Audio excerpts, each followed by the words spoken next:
අද දින පැවැත්වෙන මහමැතිවරණය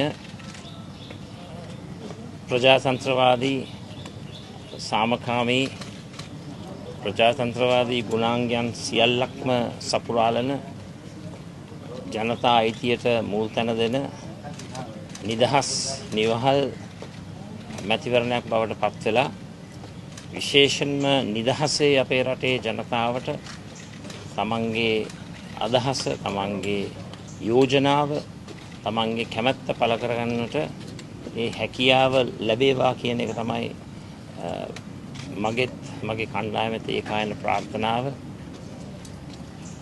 ගරා වැටුණු කඩා වැටුණු දේශය අපේ බංකොලොත් රට බංකොලොත් මාතෘභූමිය මේ වැටී තිබෙන ප්‍රපාතයෙන් බංකොලොත් භාවයෙන් ගොඩ ගැනීම උදෙසා අපි සැවොම අත්වැල් බැඳගෙන අපි සියලු දෙනාටම ලක්ෂ 220ටම ලබා දිය හැකි උපරිම දායකත්වය රට ගොඩ නැගීමේ ගමන වෙනුවෙන් ලබා දෙන්නට එක්සිත එක්සත්ව කැපවෙමු කියන එක මම යෝජනා කරනවා. ස්තුතියි.